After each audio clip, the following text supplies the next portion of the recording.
Y'all, I have to at least vlog today because it's National Day. And it's just so exciting around here. Everybody's out on the streets, having a good time. I gotta go to the beach. See what's going on. There's gonna be all sorts of activities, things for sale. So fun. And my moss roses are blooming.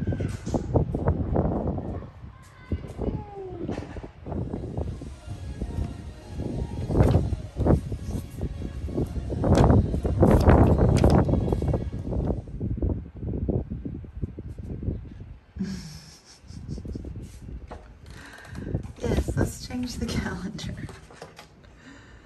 There are always flowers for those who want to see them. Henry Matisse. Love me some Rifle Paper Company. Okay, I have to read this to you, and it might not be all that interesting, but my mind was blown. I read it to my guy, and he teaches biochemistry, and his mind was blown. All the green in the planted world consists of other whole rounded chloroplasts wending their way in water. If you analyze a molecule of chlorophyll itself, what you get is 136 atoms of hydrogen, carbon, oxygen, and nitrogen arranged in an exact and complex relationship around a central ring. At the ring's center is a single atom of magnesium. Now, if you remove the atom of magnesium and in its exact place put an atom of iron, you get a molecule of hemoglobin. The iron atom combines with all the other atoms to make red blood, streaming red dots in the goldfish's tail. I mean, phew. And then this gets so deep here. Oh my gosh, I love this paragraph. It is then a small world there in the goldfish bowl, and a very large one. Say the nucleus of any atom in the bowl were the size of a cherry pit, its nearest electron would revolve around it 175 yards away. A whirling air in his swim bladder balances the goldfish's weight in the water. His scales overlap, his feathery gills pump and filter, his eyes work, his heart beats, his liver absorbs, his muscles contract in a wave of extending ripples. The daphnias he eats have eyes and jointed legs. The algae the daphnias eat have green cells stacked like checkers or winding in narrow ribbons like spiral staircases up long columns of emptiness. And so on, diminishingly down. We have not yet found the dot so small it is uncreated, as it were like a metal blank, or merely roughed in, and we never shall. We go down landscape after mobile, sculpture after collage, down to molecular structures like a mob dance in Bruegel, down to atoms airy and balanced as a canvas by Klee, down to atomic particles, the heart of the matter, as spirited and wild as any El Greco saints. And it all works. Nature, said Thoreau in his journal, is mythical and mystical always, and spends her whole genius on the least work. The Creator, I would add, churns out the intricate texture of least works that is the world, with a spendthrift genius and extravagance of care. This is the point. And then she goes on from this, the depth in the minutiae of life, to the depth in the, large landscapes of life. And it really is just such a deep connection for me. Landscape consists in the multiple overlapping intricacies and forms that exist in a given space at a moment in time. Landscape is the texture of intricacy, and texture is my present subject. Intricacies of detail and varieties of form build up into textures. A bird's feather is an intricacy. The bird is a form. The bird in space in relation to air, forest, continent, and so on is a thread in a texture. The moon has its texture too, its pitted and carved landscapes, and even its flattest seas. The planets are more than smooth spheres. The galaxy itself is a fleck of texture, binding and bound. But here on Earth, texture interests us supremely. Wherever there is life, there is twist and mess, the frizz of an Arctic lichen, the tangle of brush along a bank, the dogleg of a dog's leg, the way a line has got to curve, split, or knob. The planet is characterized by its very jaggedness, its random heaps of mountains, its frayed fringes of shore. Oh, this is so good. Sorry. Just am loving it right now. But then she goes from all that deep stuff to this just very colloquial small town flood, like once in a generation flood occurrence, and it's so whimsical and random, and you know, just looking at all these funny moments, the way people gather and, you know, are blown away, and just so common stance about natural disasters. Like, it was funny to me, but the juxtaposition of the two was so good. Anyway, I gotta get ready to like leave the house now. All these people are still having so much fun on the streets. I must join them. Oh my goodness, look at the adorable swim hat and pink bathing suit and little unicorn floaty. So cute. So we got all these lanterns up in the hood to celebrate.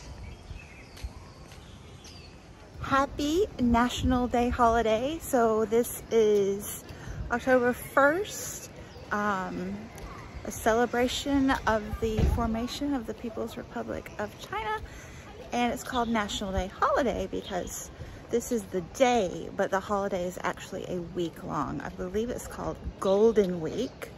So I'm off school all week. Yay! Fall break is what I think of it as. And yeah, I'm leaving the house finally. I'm heading to the local 5-star hotel wherein we have a membership for the gym and pool. It's a rough life. I'm going to the pool. I have about 120 pages left in my book. I don't know if I can finish because I haven't had the reading stamina lately, and you know, distractions, but I'm gonna do my best. I'm gonna do my best. I'm gonna get a little reading done at the pool, and then we'll see if I can finish tonight. Like, I'm no Heather. I'm no soggy expat, but I am now an expat, I guess. Oh, and here's a little, what do you call it? Plant shop in our neighborhood. It's very beautiful. Crossing the bridge.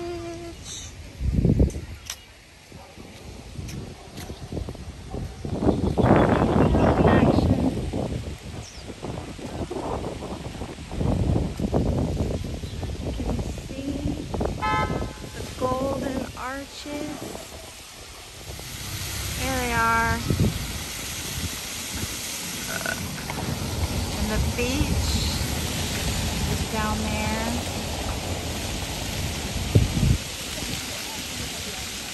But I'm going this way. Oh yeah.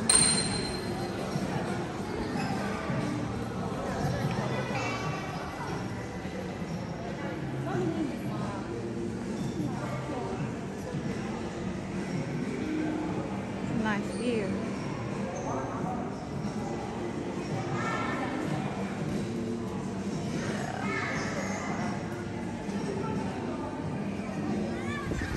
There's the pool. Gotta find my guy. There's the kiddie pool. He's probably over there.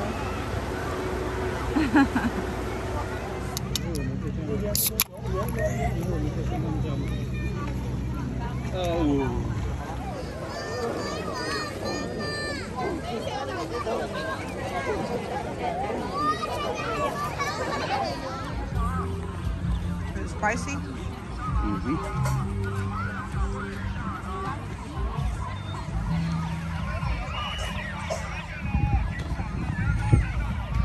Little campers.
This is a kitty.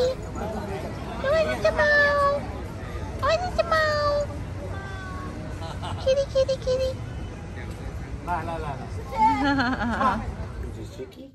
It's tricky. Lulu.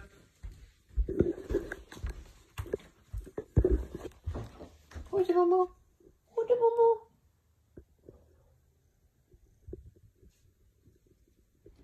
I had stepped into the meadow to feel the heat and catch a glimpse of the sky, but these grasshoppers demanded my attention and became an event in themselves. Every step I took detonated the grass. A blast of bodies like shrapnel exploded around me. The air burst and whirred. There were grasshoppers of all sizes. Grasshoppers, yellow, green, and black, short-horned, long-horned, slant-faced, band-winged, spur-throated, cone-headed, pygmy-spotted, striped, and barred. They sprang in salvos, dropped in the air, and clung unevenly to stems and blades, with their legs spread for balance. As redwings ride cattail reeds, they clattered around my ears. They ricocheted off my calves with an instant clutch and release of tiny legs. I've been there. I've been there. And this is how I felt. This is what I had come for, just this and nothing more. A fling of leafy motion on the cliffs, the assault of real things, living and still, with shapes and powers under the sky. This is my city, my culture, and all the world I need. I looked around. So yeah, I will definitely be reading this again one day. And more Annie Dillard. And look, these are the little treats that I got at the festival last night. This one's for a friend, and this one's for my Christmas tree. Hello, just a quick check-in from me and Millennium Falcon. Anyway, I finished a book. I am so pleased with myself, and I really enjoyed this. Just, you know, the chapter where she goes from stalking muskrats to contemplating quantum physics to deep thoughts about Moses on the mountain. I mean, that just kind of says it all. So if you're not into those kinds of things, you might not be into Annie Dillard, but I am, so I loved it. I loved it. So yay, go me, go Annie, go Annie. Anyway, gotta get ready for our next adventure. We are riding into Shenzhen this afternoon for a couple nights. So fun times ahead in the big city, and go me again for vlogging a day. Hope to do another one in Shenzhen for you and finish a couple more books. Yeah, okay, so off to packing. See you soon. Bye.